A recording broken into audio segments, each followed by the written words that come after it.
What is up, y'all? It's your girl Kai here with another video. It has been a while, and today we're just gonna get straight into it. So if you guys, okay, I'm wearing my glasses, so like you guys might see the reflection off of them, so I apologize for that. But unless you've been living under a rock, you know that we live in a very extremely racist country.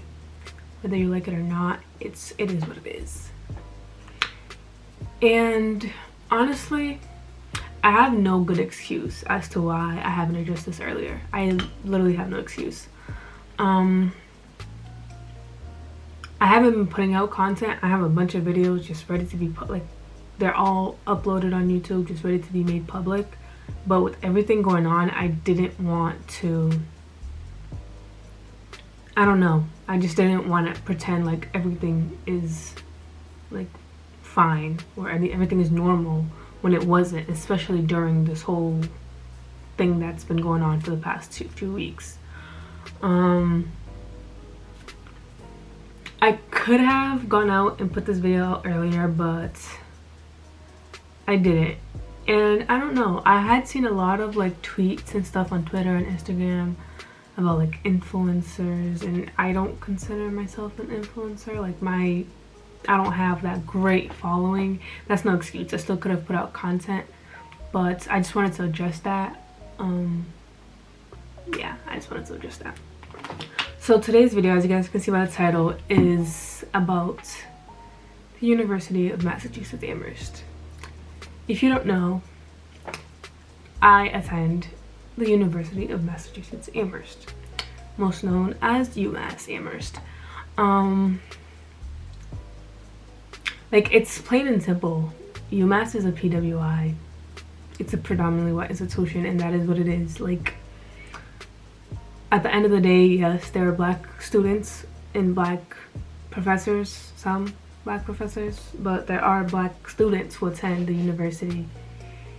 So as you can imagine, the majority is white. And as you can imagine, that white majority might have views that reflect this country as a whole, let's put it that way. So today what I'm going to be doing is, we at UMass Amherst, there's an Instagram page called Black Voices UMass Amherst. It is right here. You guys should definitely go follow them. I don't know if you guys can see that. There you go. Black Voices UMass Amherst. It is a very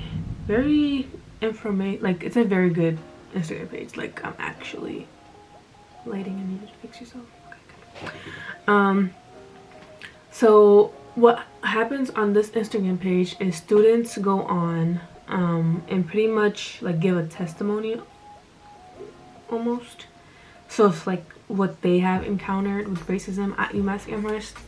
So what I am going to do is I am going to go through these and read these out loud to you guys. And almost like, I don't want to use the react. Like, I don't want to say I'm reacting to them, because that sounds a little more less serious. But we'll just go through them, just so you guys can get a perspective when applying to UMass Amherst. Okay. UMass is very known as ZooMass, and I feel like I should address that first. So UMass, the big party school, this, that, the other. Like, ZooMass, it has like this very like party heavy connotation to it, and I want to clear up that the whole ZooMass experience is what you get as a white person, or as a person who attends frats weekly at UMass Amherst. You will find a frat party starting Thursday all the way to Sunday. I don't think there was a single week where there wasn't a frat, to my knowledge. So when they say it's a party school, you're gonna be lit, this, that, the other, and the third, that doesn't apply to us unless you go to those frat parties, which you probably won't be let in, but that's another story. There are like black student groups that throw parties, but as you can imagine, those are very contained, and the school has a lot of not restrictions, they have a lot of rules and regulations for those parties, as you can imagine. And UMass Amherst doesn't have any black fraternity or sorority houses, which should also tell you a lot. All the frat houses and the sorority houses are for white sororities and fraternities. So, and we barely have an audience. Like, there's a lot of, I mean, not a lot, there's like a couple black sororities. As far as fraternities, there's maybe one with one person in it that I know of, so that should also tell you a lot. But let's get into it. And these are all anonymous, so it's like we're not gonna name any names just for the purpose of it. So this first one says, I'm gonna put it right over here. Telling them that they had, I once went to a house party where the majority of the partygoers were white girls. This was an athlete's house, so of course there were black men and other white male athletes there. My two friends and I were some of the only black girls there, and the whole time we had to hear white girls singing, rapping the N-word at the top of their lungs without a care in the world. That happens all the time, just so you know. Continuing, this person said, telling them that they had no right to say that made them look at us with fear and a little bit of anger, as if they had some claim over the word. Then all of a sudden you get hit with a few white girls who think that their friends are totally fucked up for saying the N-word and calling you their sister. No R, sister, just so you know. And wrapping their hands around you in an unwarranted embrace. So pretty much what this person is saying is that they went to a party at an athlete's house. That's another thing. There are a lot of students, like mostly athletes, live around campus, like they rent out houses and they throw parties. So that's like the other form of party that you're gonna get. So this person went to one of these athletes parties, and based on what I know, based on the athlete parties that I've been through, this is a football house. This is my assumption, this is a football house. So this person went to a football house, and she and her friends were pretty much some of the only black girls there, and pretty much the white girls just out there singing, rapping the N-word like just left and right without a care in the world. And then a few of those white girls' friends were pretty much like coming to the black girls and were like, oh, they're so fucked up, like that totally can't happen, like you're my sister, I would never, like that's kind of the energy you're getting, the energy I'm getting from this. And this happens more than should be happening. I, for one, have never experienced this. I will tell you straight up, if a white girl or a person not of color, a person that's not black, gets to a party and is over here singing the N-word left and right, they're going to hear it from me. And depending on how they react to what I say to them, depends on what happens next. But pretty much, that is absolutely, like, that's unacceptable. If you can't say it, you can't say it at all. First of all, you cannot say that word. I don't care what anyone says. If you're not black, you don't say the N-word. You don't say it. There is way too much history for you to be out here saying that word left and right. That's first and foremost. Second of all, a song doesn't give you an excuse to say it. I don't care if that song is written by your husband and he is a black man. You don't say it. I don't care. I don't care. You don't say it. You just don't say it. And then these friends who are coming up after the fact talking about, oh, you're my sister, and they're so fucked up for that. No, I don't want to hear it. Don't tell me that. I know they're fucked up. Go tell your friends that. Don't tell me. I don't want to hear it from you. They should be hearing it from you. But that's like what? This is UMass, y'all. Like, I'm giving y'all the full tea on UMass. Like, the last video about my freshman year review type thing, that's UMass. This is UMass. Not those little pictures that you be seeing of people jumping on the tables and having a blast. That's not UMass. Not for Black people, at least. Let's keep on going. Okay, perfect. I heard good things. Once again, I'll put it right here. I heard good things about UMass, but I never took into account that all these good things were from non-people of color. I didn't think I had to. The longer I stay on this campus, the more I realize basically everything is catered to the majority except for a few RSOs and the few times they embrace other cultures in the dining halls.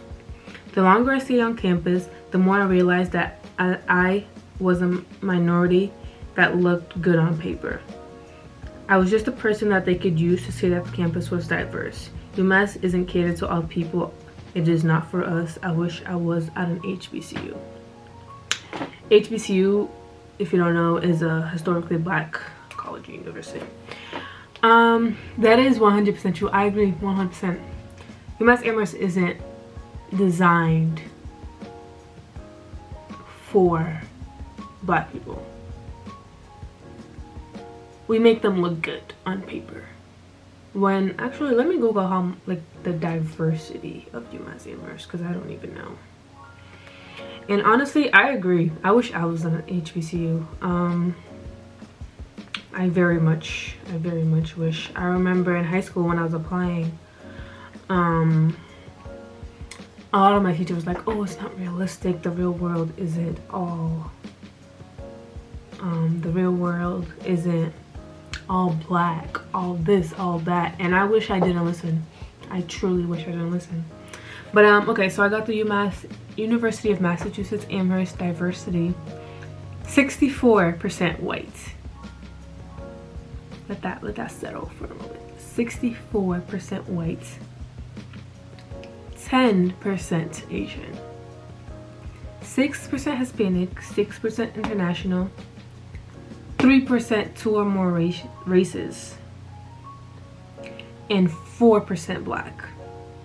Let's think about that. There is 64% white people, white students at UMass Amherst, and 4% Black. Just like do that math. So we're barely enough to make them look good on paper.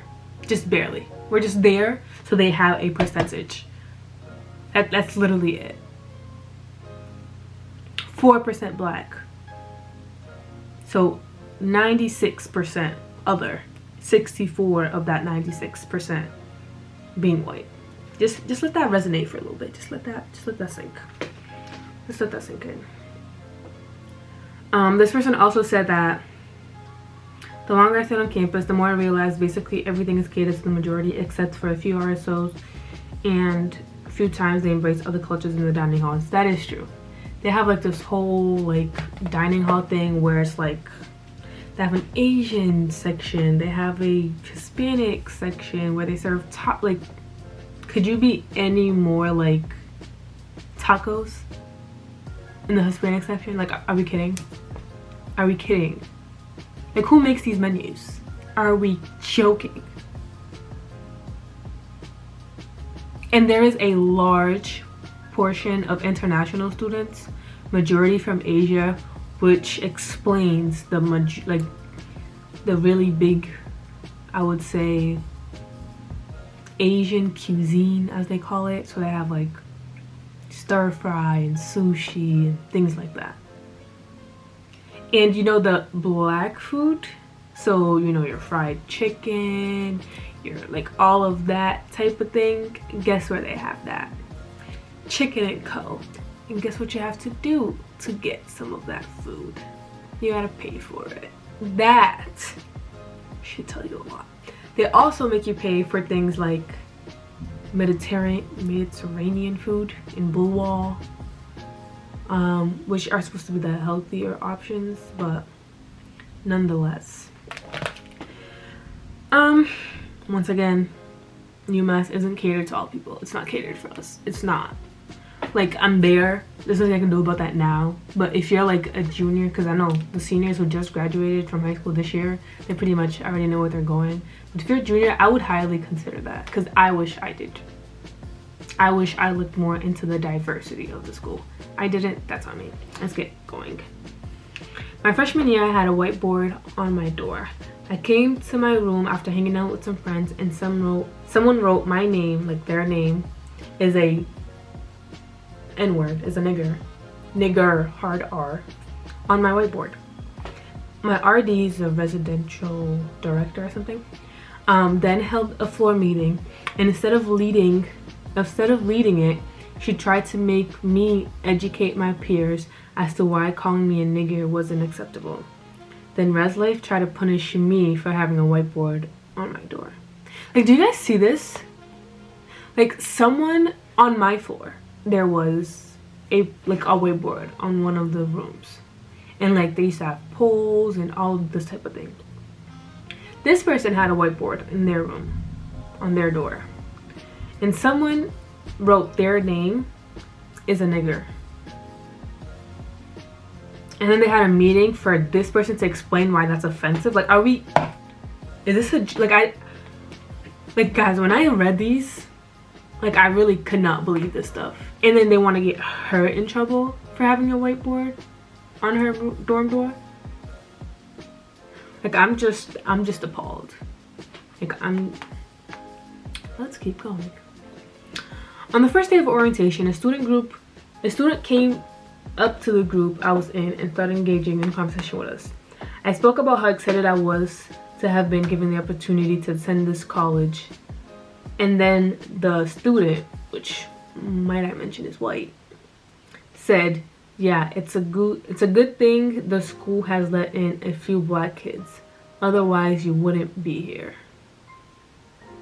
Like, this came out of somebody's mouth that attends the same university as you, that could be sitting next to you in classrooms, that could be laying next to you in your dorm if you went random. They continued on saying, I was really shocked and couldn't respond, and the friends I was with didn't say anything either. I never talked to them again.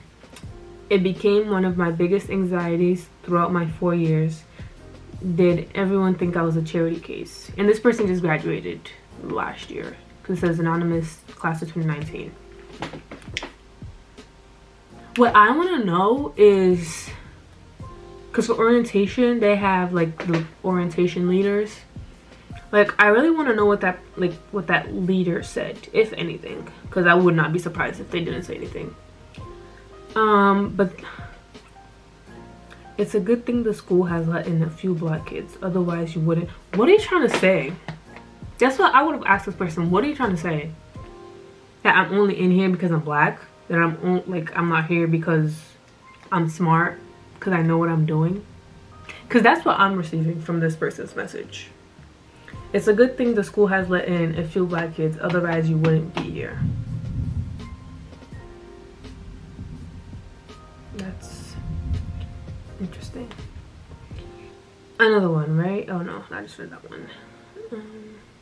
Okay, this is what, like, when I was talking about the frats and how it's UMass for white people unless you go to frats, if they let you in as a black person, this is what I mean right here. The one time me and my friends decided to go out to the frats to party, which we didn't do much since we almost always just hang out with our friends at their houses on weekend nights. Not sure why, but we decided to go to Phi Sig.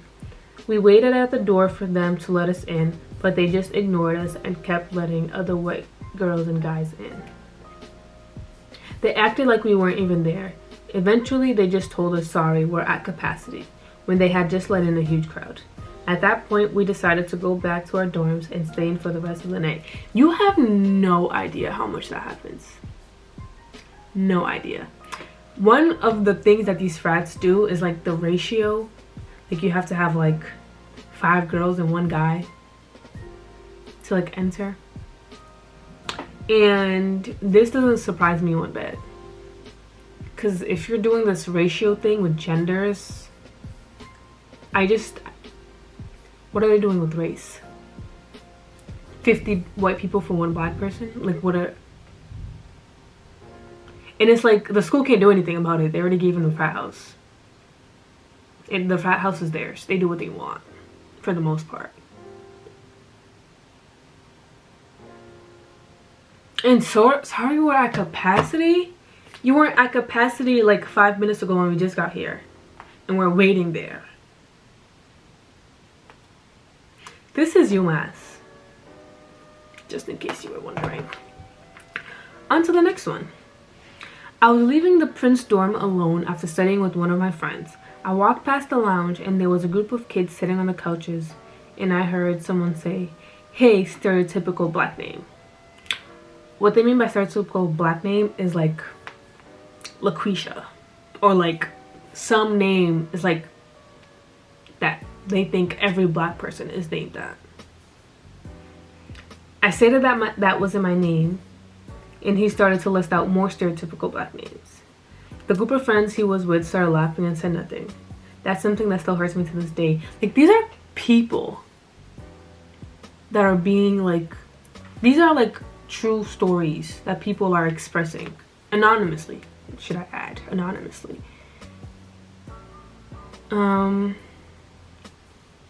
I just,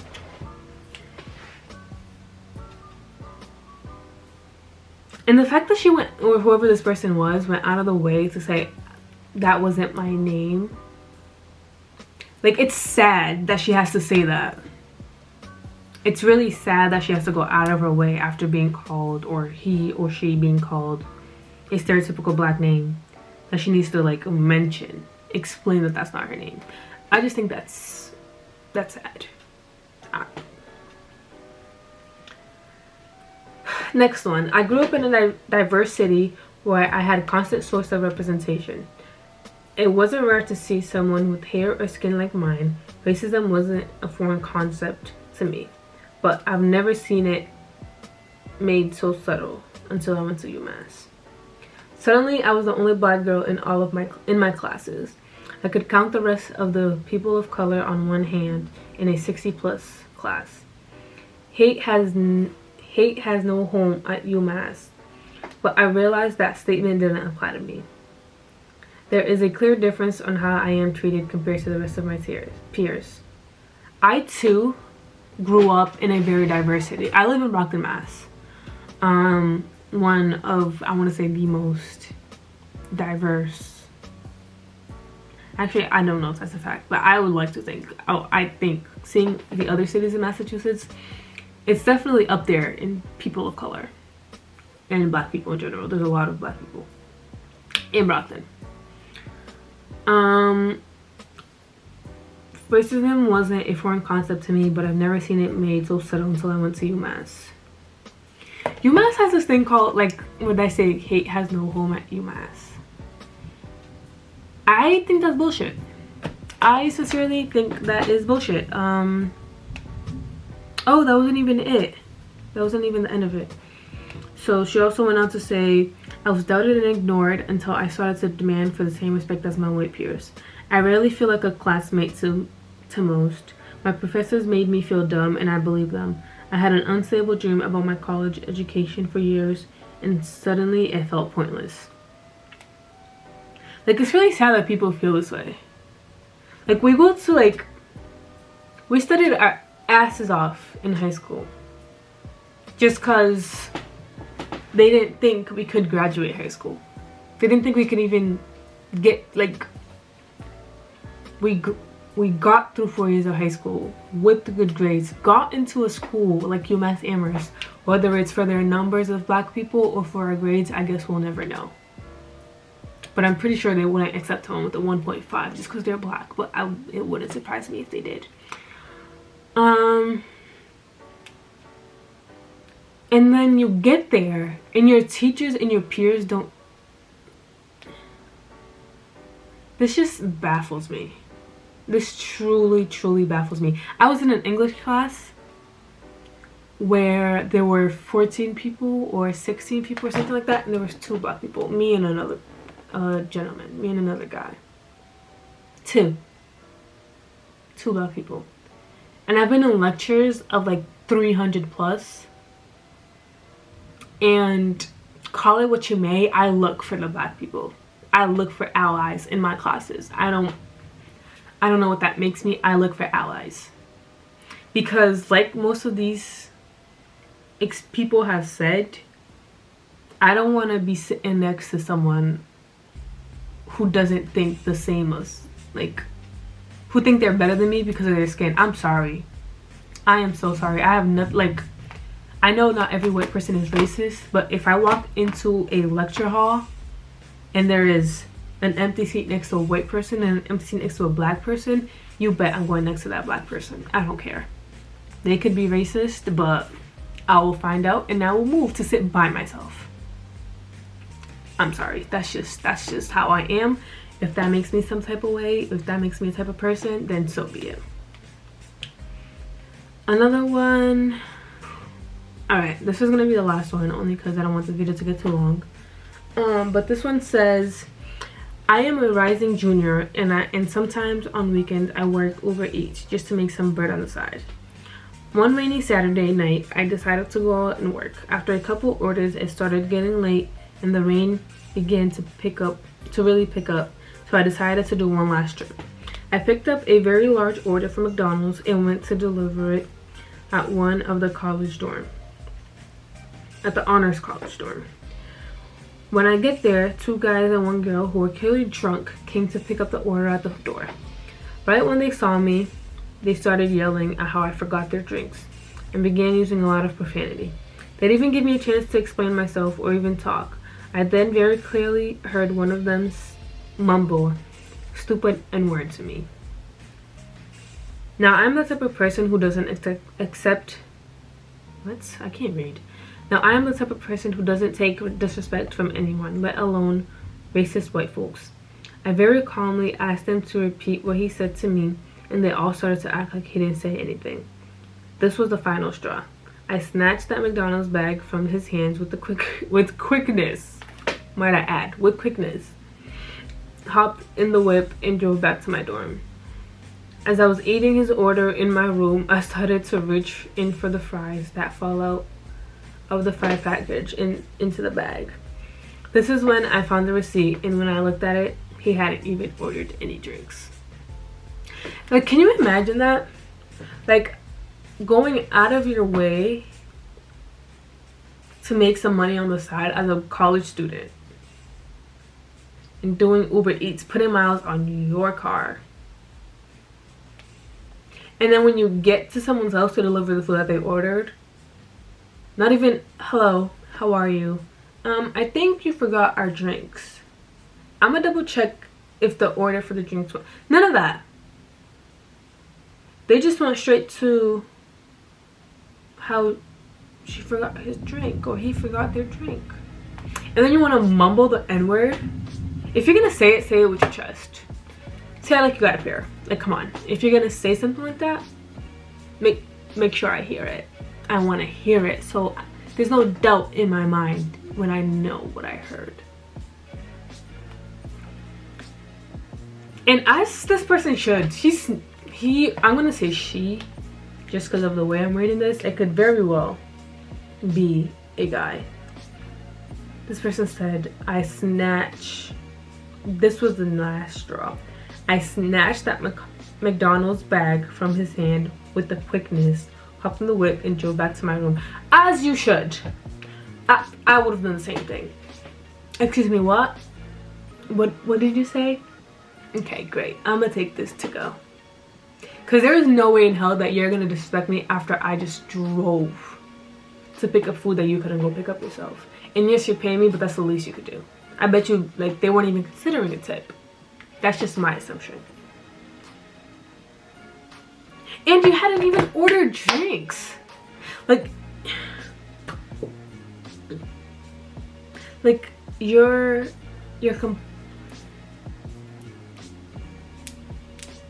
complaining about something that wasn't there to complain about. You never ordered drinks, sir.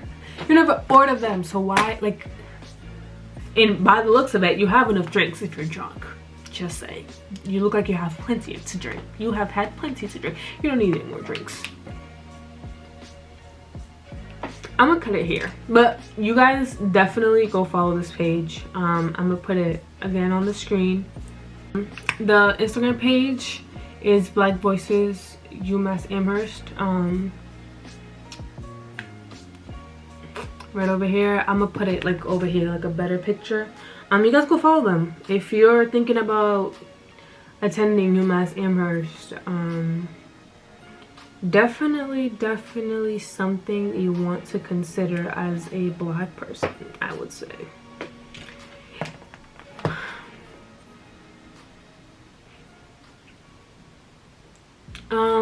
I think that is all for this video. I've had like a lot to say, and I just didn't know how to say it. Not that anyone probably cares. But yeah, this is what I know. A majority of like the people who watch my videos are interested like in the whole college experience.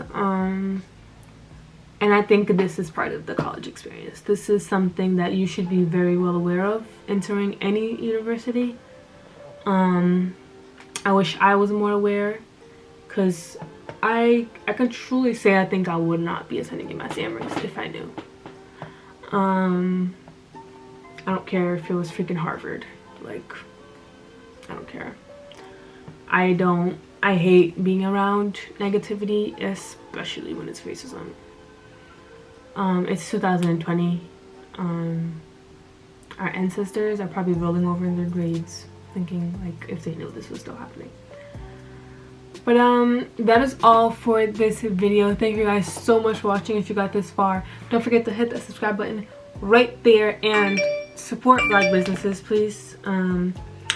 Support Black YouTubers, support. Like, we're at a time where if we as Black people don't support each other, who's gonna support us? Thank you guys so much for watching. I love you guys. Add my socials right here to keep up with me, and I'll see you guys in the next video. Peace.